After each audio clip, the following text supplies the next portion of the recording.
right there. He's got a collection. He does. But what is he doing with his I collection? cannot tell.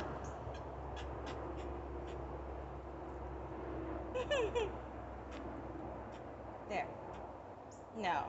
I thought it looked good there. I can't tell if he's trying to stack them up or make a triangle. I can't decide.